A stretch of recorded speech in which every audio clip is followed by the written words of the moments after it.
Race for APC Presidential ticket, Bola Tinubu versus Osibanjo. Good day, you are watching Icon Digital Television. I am Olenyi Onyinye. I am Queen Uche. The spokesman of the support group, the Osinbajo think tank, has dismissed some of the insinuations trailing the presidential aspiration of the Vice President Osibanjo, saying his Monday declaration was not an affront on his leader and presidential hopeful Bola Tinubu. Also, a statement from Seye Oladejo, a Lagos APC spokesman, said the VC doesn't have what it takes to win the election. There is no problem. We knew he was going to declare. They should allow us to go to the primaries. Let him come and face Asiwaju. The only demand is for us to go to the primary. Let us see how much support Osinbajo can gather from the party members. This is someone who could not even win his polling booth. That is coming from an AC member. Also, this one is coming from a group, the Progressive Consolidation Group, PCG, has enjoined Tinubu to step down for Osinbajo for the race for the exalted seat of the presidency in the 2023 poll. Senator Abaji, who spoke on behalf of the group, expressed satisfaction over what he termed the spontaneous nationwide celebration that greeted Osinbajo's declaration for the 2023 presidency. The group described Tinubu as a great party leader who should feel vindicated that the good idea brought forward in the person of Osinbajo has continued to flourish. Also coming from a group, a northern socio-political group, the Arawa Group Governance Crusaders, wants the All Progressive Congress APC to nominate Mr. Bola Tinubu as its consensus presidential candidate. There seems to be a division in APC, that's in the party, because we have other candidates, other presidential candidates in the party, but then these two seems to be the most popular. Yes, the most popular in the party, and then they have actually divided the party. Some are in support of Tinubu, the others are in support of the vice president, that's Osibanjo. Actually, some people think there is a division, but the party members think that there is no division. It's just an internal party affair. Somebody like the spokesman of the Osinbajo think tank, he said that everything they are doing in support of Osinbajo is actually in the interest of the party, because they don't want a situation whereby they will project somebody who will at the end win the race, whereas then lose the election to their main opposition party, PDP. You see, one thing with these people is that they are not actually looking at the person who is most qualified or the person who can actually move the country forward. But then you can see party interest playing out here. Somebody who will not lose to an APC candidate instead of bringing out the most qualified. You understand? So it might be an internal conflict within the party, that's APC, but then it also calls for national concern, because it shows that these people who are at the helm doesn't really think or value or even want to bring somebody who can move the country forward.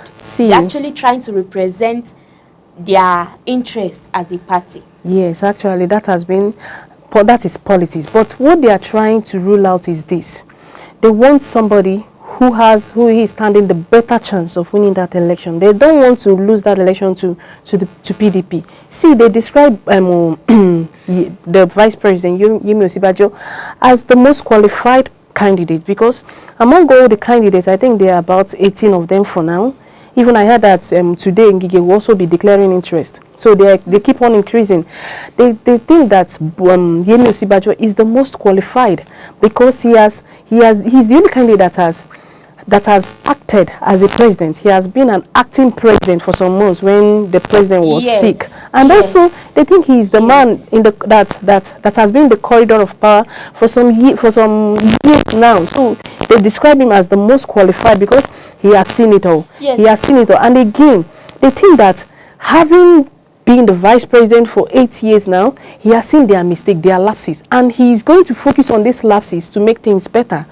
That is their own point of view. Yes, these people, their point of view or their argument is valid, because the vice president, Osibanjo, has represented the country in various capacities, both nationally and internationally. Yes. If you listen to his declaration, he said he has been to almost all the local governments in Nigeria. Yes. And then he has represented Nigeria in various international conferences. You understand? And then he equally has been the acting president before. So this is valid because based on from assessment, all the people who are actually coming out even from other parties, they haven't served in that capacity before. At all. Yes, he's somebody who knows the intricacies, who knows everything concerning Nigeria, both nationally and internationally. So that's one thing to consider about him. Actually, yes. He knows most knows the way we do. Yes, everything. Yes, but again, some persons are also in support of Tinubu. Of course, because they describe him as, like, for example, like somebody like Senator Magnus Abe. He described Tinubu as a born Democrat. He described him as somebody who has a clear track record, somebody who has the interest of this country at heart, because this issue of going for presidency has been on his mind for a long time. He has this passion in him to rule Nigeria. He has something to offer. Yes. As for Ahmed Tinubu, he's a Democrat, because when you look at his record as a politician, during the time of Sani Abacha, he was one of those that spoke against dictatorship. Yeah. And then he was even forced into exile. Yes. You understand, because of that. So he is a Democrat. And one thing we should know, we should understand, is that Nigeria needs a Democrat. Definitely. Because based on the fact that it's a heterogeneous country, many different ethnic groups and all that, we need somebody who is a Democrat, a true Democrat, and somebody who will not be biased. You understand? Yeah. And that's when Tinubu comes into the picture. And again, Tinubu himself has also been in the corridors of power for a long time. Yes. He was a former senator of the Federal Republic. And then he was the former governor of Lagos State. Yeah. Yes, 1999 to 2007. And he did well. Yes. You understand? Yes. So these two candidates from the same party, this is why we have the house, the APC house is divided. No, this you understand. Who are they going to bring out? Are they going to conduct primaries, or are they going to reach a consensus to bring out a candidate? That is unknown for now. Okay. We don't know that for now. So many Nigerians, since Osinbajo made his declaration, so many Nigerians has been, because in his declaration, he made mention of continuity. That is the one that is making people angry. Continuity from where does he want to continue from? Is it from the terrorism? Is it from the economic crisis? Is it from the corruption? Banditry? That is what is really pissing so many Nigerians off. What does he want to continue? You know, many Nigerians see Osinbajo as a complice in this present government, because many Nigerians believe that this present government has failed them. Yeah. You understand? And then Osinbajo being the vice president to this present government, and then coming out to say that he wants to continue. From where? So Nigerians, their concerns is understandable. What they are saying is understandable. Where do we start from? Are we talking about the killings? Are we talking about the economic hardship? Are we talking about terrorism, corruption, and all that? So, but then another thing we have to ask is, what if another president or another government had been in power in Nigeria? Wouldn't all these things have continued? So why then do we have to attach it to one particular government? I say it's because this particular government failed, and then he's coming to continue. And besides, when he said he's coming to continue, we understand that there are good things that this present government has done. Actually, there are good things. Yes, it's just that, like the empower, the giving of loans to SMEs, and some other things like the construction of some train stations in the country. So there are things that this present government has. So perhaps that's what he wants. Yes, he meant by continue. Yes. You understand? You know something by continuing. But the general overview of things, the way Nigerians see this present government, they has nothing to offer. They have, in fact, according to some Nigerians, wow, they have done Nigeria more worse than good. See, the insecurity in the country is on the high side. Killings every day. Okay, see the Chibok girls up till now. Those girls have not been. They have not been reunited with their families. Is it this train attack? This Abuja Kaduna train attack? Some of the victims are still in the custody of their abductors. So, as in fact, it's just tiring. The news in the terrorism in this country. So that's why you don't have to blame Nigerians when they attack Osinbajo for saying that nobody's blaming he will continue from where the present government, whatever they are saying, is actually genuine. Okay, some other person, example, somebody like Eze Chukwemeke, also an APC chieftain, describe Osinbajo as a betrayer, that he betrayed Tinubu because he sees Tinubu as his godfather. Now we enter into this godfatherism. It's one of the problems we have in this country, and that is why most youths are not coming out to contest for this. We need the youths. We need youths to lead us. Because a youth coming out thinking that he doesn't have a godfather in politics would be discouraged. So I think we have to disabuse this issue of godfatherism from the mind of the somebody saying that Osinbajo betrayed Ahmed Bola Tinubu when he declared his interest to run for presidency. The person, I think, is being unreasonable. Yes, because one, Osinbajo is his fundamental right as a citizen of Nigeria to vote and be voted for. Yes. You understand? And then, apart from the fact that that is his fundamental right, he is, as he stands, the most qualified because he has represented the country in various capacities. Sure. And then he is educated. He has what it takes to be. One thing you have to know is that in politics, there is no permanent friend and there is no permanent enemy. You understand? Every politicians should know that. So the only thing we have in politics is surprises. We don't have enemies or friends. You understand? It's just surprises every day. So it is not betrayal. It is not betrayal. Well, some persons have termed it betrayal. Tinubu himself actually made a statement that he has no son eligible enough to contest for the presidential ticket of the APC. That means somebody who has been under him can never grow above him. If we're actually talking about godfatherism. To this statement, it could be that he wants to feign ignorance.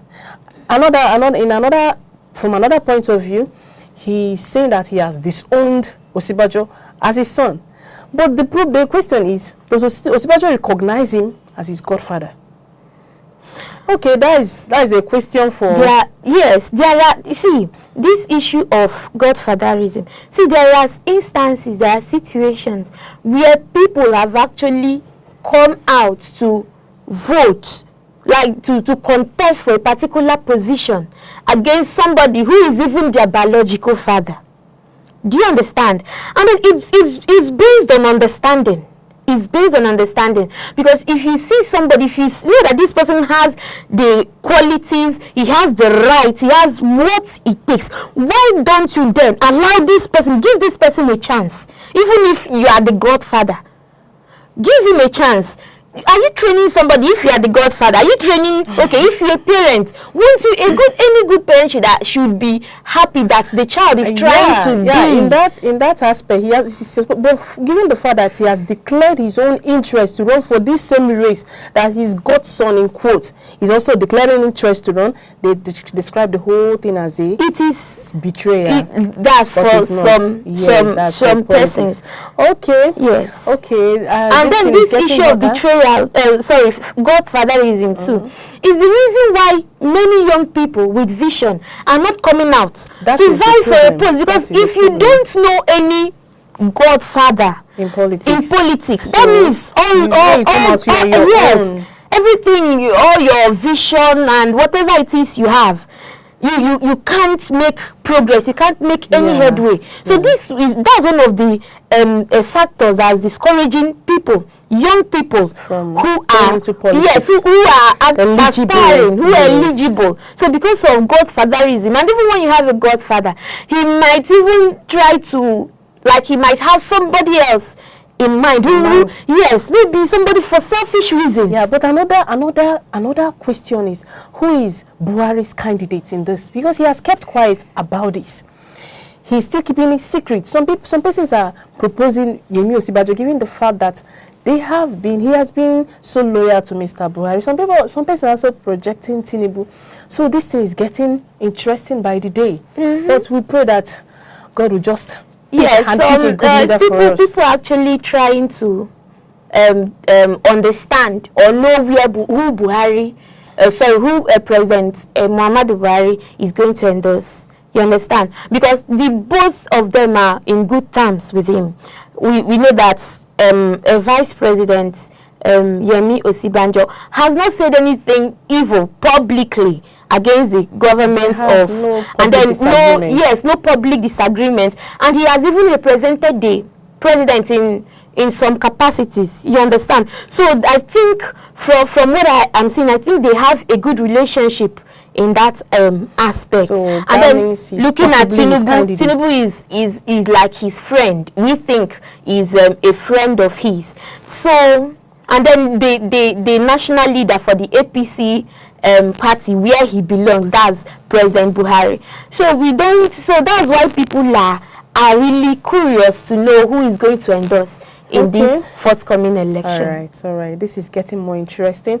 Well, we wait to know if they are going to conduct primaries. As for PDPs, they are still thinking whether they should just reach a consensus and bring out a candidate, or whether they should conduct primaries. For APC, the same issue. We wait and see who is going to emerge the winner of the 2023 presidential election. Thank you so much for watching Icon Digital Television. Icon Digital TV, breaking perspectives in info media. See you next time. Have a nice day.